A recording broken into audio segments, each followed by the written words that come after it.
I'm Tim Connors. And I'm Becky Connors, wishing you a wonderful holiday season. The way the calendar lines up, we will not have new FreePods on Christmas or New Year's Day. But FreePod will return on January 9th with all the news you've been missing. Happy holidays, everybody. Good morning. I'm Alan Wenzel. I'm Tim Connors. I'm Becky Connors. We're here today to talk a little bit about what we've done this past year with our in-depth interviews for FreePod. We have had a lot of fun with our in-depth interviews on FreePod, that's for sure. I know I've enjoyed doing them, although I haven't done as many as the two of you have. But I think we learn a lot about our community, and it's really fun to share them with the rest of the community, too. Yeah, I started doing these thinking I knew a lot about Freeport, and then after this took place, I've learned a lot more about Freeport and know that we'll be learning more about it in 2025. I agree. And not only did I learn a whole lot about Freeport, I met some really passionate people who are really involved in the community and want to do good things for the community. And it was just fun talking to folks that are thrilled about being here and are thrilled about being a part of what's going on. Like the first one I did was with Nikki Yarn, who's president of the Freeport Concert Band. And I mean, I'm a member and I learned a whole bunch. I'm in the band, but I didn't know all the things that she had to share. And it's fascinating to learn the history of some of the great things in our community and the future too, what people are planning for the future. My good example of that, Becky, is when I talked to Rocky and Eric Zuberbuehler. Mm-hmm. Here are a couple of guys who decided to take an old historic building and redo it and make it into a more modern workspace that's efficient and effective. And it was just fun talking to those two because they have a love for old things, but they also love for the community. And the two matched up really well, I thought. It's also fun, and I hope we do more of this in the future, visiting places. When Tim and I went to Wing It Mini Golf for the first time, it was really fun for the two of us to sit down and chat about it right there still at the Wing It Mini Golf and experience this wonderful new facility. And yes, we had mini golf, and yes, I already loved it, but Wing It took it up a whole nother level. So I hope that in the future we do more of that visiting. Like, for instance, Tim and I were going to do a broadcast from Brewfest, but sadly, I had to go out of town for a funeral, so that didn't happen. But, you know, visiting events or places like Lincoln Mall and seeing what's going on, I think visiting places and looking at places is a fun thing to do.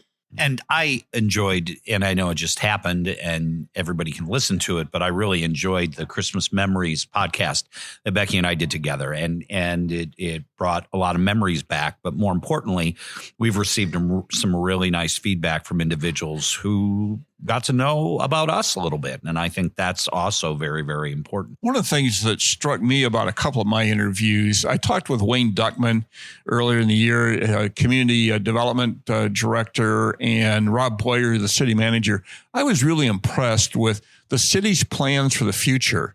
They've got things laid out that they'd like to do in the next few years, and there's a clear plan.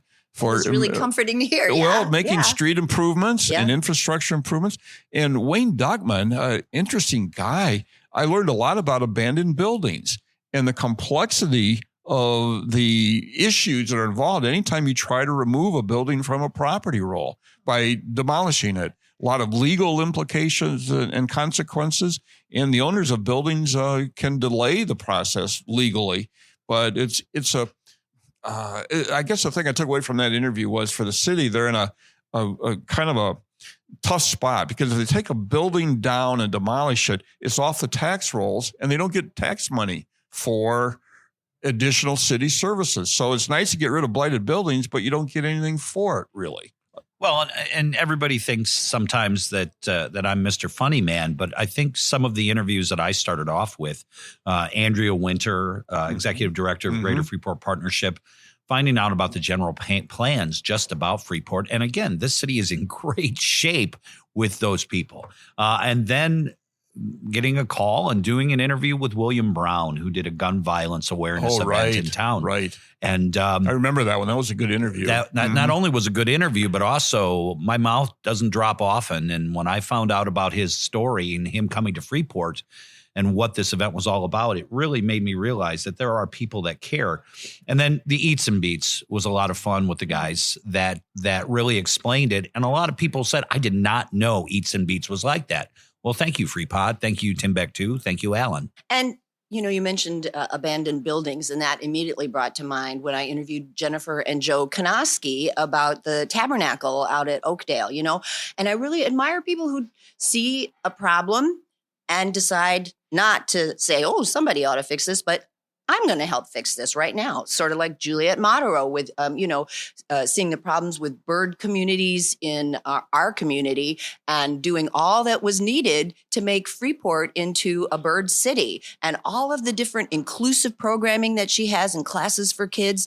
She sees a hole that's in the community and fills it. Much like Marjorie Phillips in the community concerts, she's been doing that forever. And huge names of people have been to Freeport because of Marjorie Phillips and the Freeport community concerts. And one more old building story, my interview with Jessica Modica from the Freeport Art Museum. Sure. Here's a group that's taking a very historic building downtown that's been a number of things, an auto dealership, a Montgomery Ward's, a parts place, and they're turning it into a really neat arts campus for the community.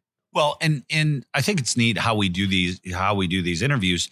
And the one thing that I was talking to our editors and things like that is we need to get these out there, and not only to let Freeport individuals hear them, but what about more individuals outside our community? And then, thanks to WNIJ, Northern Public Radio, our interviews and our our podcasts are now on Northern Public Radio. That's great. That's cool. It's huge. It's huge. Yeah, it's huge. And our partnership with Highland has helped contribute to that too, because they do a great job of the mass communications department producing our interviews and our podcasts. And their association with WNIJ has really helped us get the word out, Tim. And I'm hopeful the next year we can do even more of that. Yeah. Get the word out about us. And people should know that they can go back and hear not all of these interviews, some of them, but back through September, they can get them on our website, freepod.org, but at WNIJ, they can get archived interviews and broadcasts.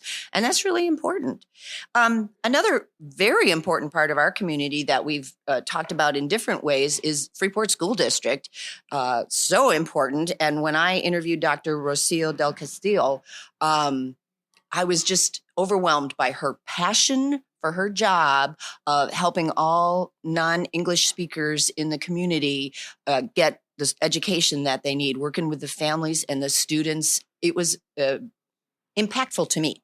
The school district's doing some great work right now, and it's kind of under the radar until FreePod comes along and with an interview and introduces the community once again to all the good things that they're doing over there. Well, and I've always known how great Dr. Anna Alvarado is as my boss, and more importantly, what she does. Having that in-depth interview, and I have to admit, it's the longest podcast that I've done so far. I think it was 24, 25 minutes, but every minute was just fabulous because she cares about this community. And as speaking of caring, a fun one that I did was, and it reminds me of the fact that we are here at 9 East Coffee, because my first podcast I did was with Nick Namio, and we were going to do a podcast about pickleball outside at Crape Park, and it was raining cats and dogs. So I said, Nick, where are we going to do it? He's like, where are we having breakfast? And I said, 9 East, we're at let's go to 9 East Coffee. So we're in our 9 East Coffee studios here doing this podcast. So, Tim, you mean to tell me you're only a fair weather pickleball player? I am a fair weather pickleball interviewer when it's raining like cats and dogs. I'm not gonna interview anyone in the rain. Sorry. Another community member institution that's so important to us, besides the school district, FHN. When I interviewed Mark Gridley, I was just astonished to learn the number of dollars that they put back into this community every year. It was approaching $350 million of salaries and services and goods that they purchase. An unbelievable economic impact for a community this size to have an institution like FHN operating in our community. And all those community-wide things also remind us that we have some really interesting neighbors. For instance, Tim and Charity Hayden and their beekeeping. Tim did a really fun interview with them. And that was Alan. I took the pictures, and then I go across the street and talk to the Haydens every day. The interview. Yeah, and I beat Tim to the interview. He still hasn't forgiven me. Yeah, nice job, Alan. Thanks. I only talk to him every day. Yeah. And I want you to know that our schnauzer, Charlie, the intern, he was over there taking pictures with the beekeepers, all right? There you go. Well, and another group outside the community a little bit, when I talked to Brian and Seth Wenzel about the technology that's now driving how we farm in the county, it's just a very interesting conversation about how things have changed even in the last 10 to 15 years when it comes to agriculture. And these two guys are doing the latest and the greatest, and it was really fun to learn more about the agricultural community outside of Freeport. It is. And I think you'll hear a lot of our personalities involved with these and some of the ideas. I have to admit that I was very excited to do the special spooky Halloween double feature in which I interviewed some friends who've had some issues and how my experience down at the Masonic Temple I'll never forget. And we talked about that. But then talking with our friend Al down in Shannon, who has a YouTube video out with a very haunted area, supposedly. And I would like to do more of those in the future, not, for Halloween. There are so many other individuals. And I'd like to continue interviewing for the coming year folks involved in government, just to keep track of what's happening there. An interview that I really enjoyed early on was the one with Jasmine Wingert, the Stevenson County clerk, and learned so much about elections and the work that's put into making sure that election day happens smoothly, the work that election judges do. It's 15-hour days from these folks to help us perform our civic duty. And I learned that every single ballot has a pretty extensive paper trail, including initials by the county clerk up on the corner to make sure it's a legitimate ballot. I learned so much from those folks. It's not my world typically. I don't work in that world. I don't live in that world, but it's fun to dive in and talk to someone like Jasmine and really understand what's behind some of these civic efforts that are underway. Well, beer is my world. Beer is my world. True. Yes, Becky knows that. You bathe in it. You drink. I don't bathe. No, not anymore. But to the older woman who came up to me one time at Higher Grounds and said, "Is everything you do just about beer?" Well, in this case, for a couple weeks, it was because I was really proud to go out to Wishville Acres. I went to Generations. I went to Lena Brewing Company, and I did interviews with all of those. And we did little 5 minutes that we put on to FreePod. Mm-hmm. But then I did 2 TimBeck2s with Stephen Winter and with Nate and Penny Peterson, and really learned about how they created these breweries. Mm-hmm. I mean, you just sit there and you think, okay, you're sitting at the kitchen table and you're like, okay, let's have a business. Yeah. We're not going to just have a farm. Let's create something else. Mm-hmm. And you find out about and they're so exciting and so wonderful. And it's so neat to have them in our area and to learn more about them. Mm-hmm. And I think in the future, we can also do more interviews with nonprofit organizations in town. We just did a story about the League of Women Voters, or 100 Women Who Care, or 100 Men Who Care. Interview some of those people involved with that.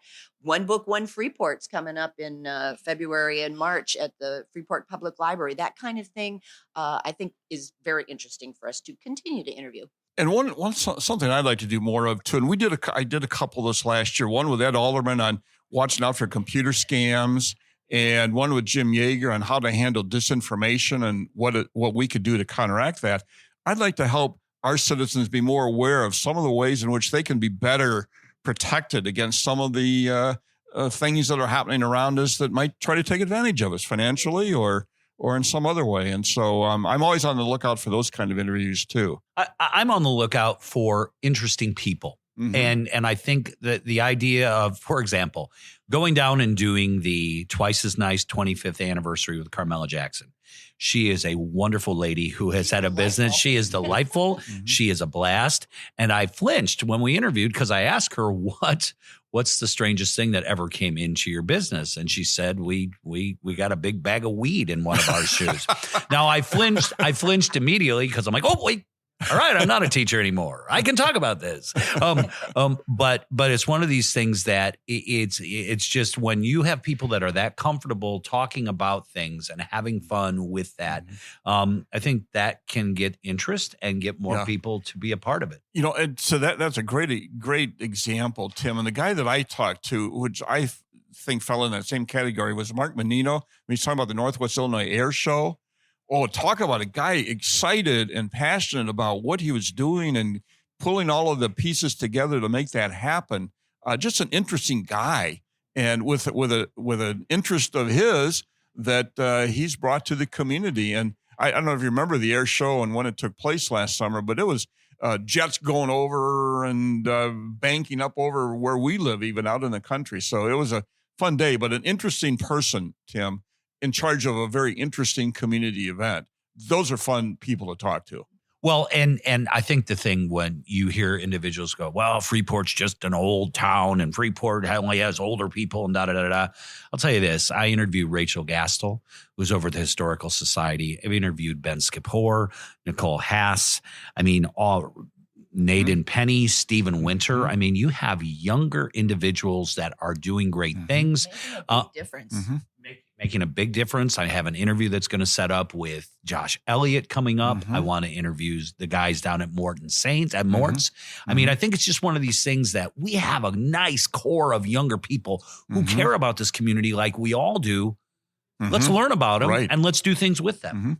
And I'll add something to that. We also have people who are influential, people who live in our community who are influential beyond our community. And the example I think of is Dr. Jack Herman, who I interviewed about some public health issues. He's on the state of Illinois Board of Public Health, and he's been appointed by like 6 different governors now, and he's served several years on the State Board of Public Health. And so he's in Springfield influencing what happens statewide on public health issues, and he lives here in our community and is involved in our community. And how about the individuals that maybe before we had FreePod would sit around and go, there's nothing to do in this town.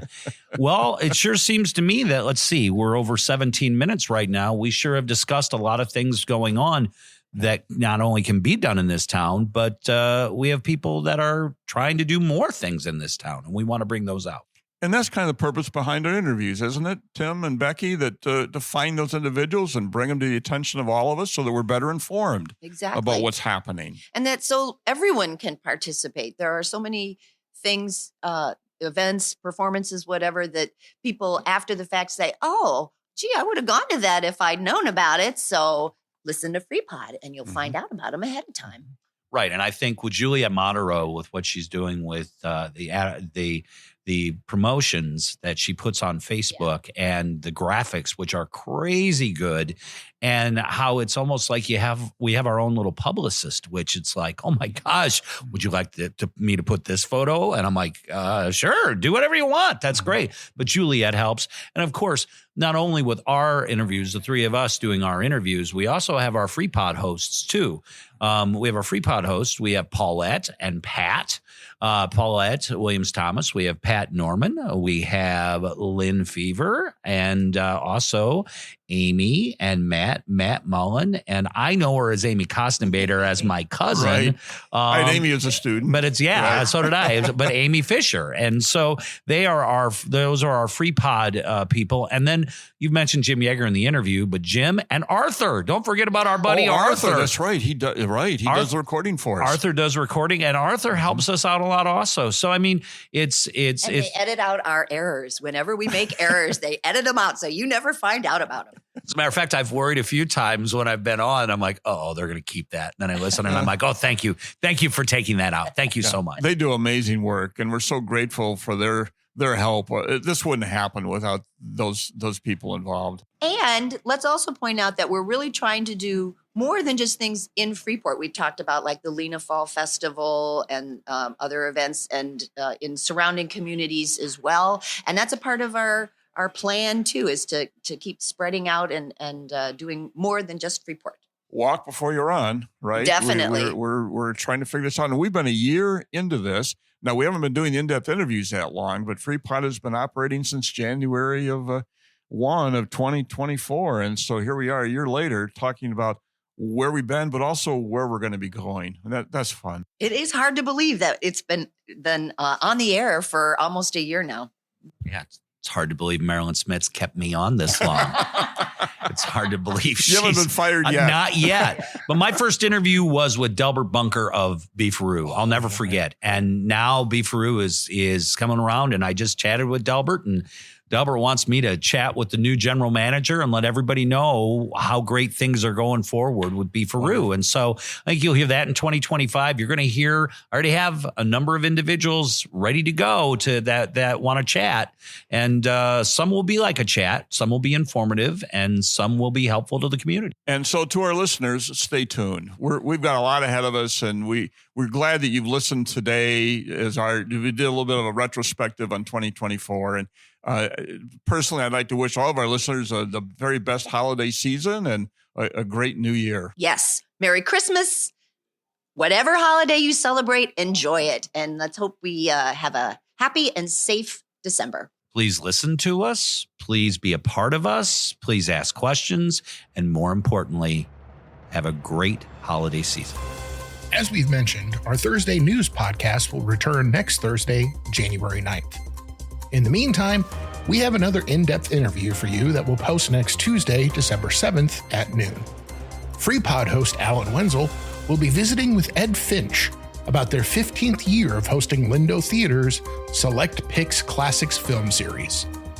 The first film of 2025 airs the next day, Wednesday, January 8th, and it's a great one, The Untouchables from 1987.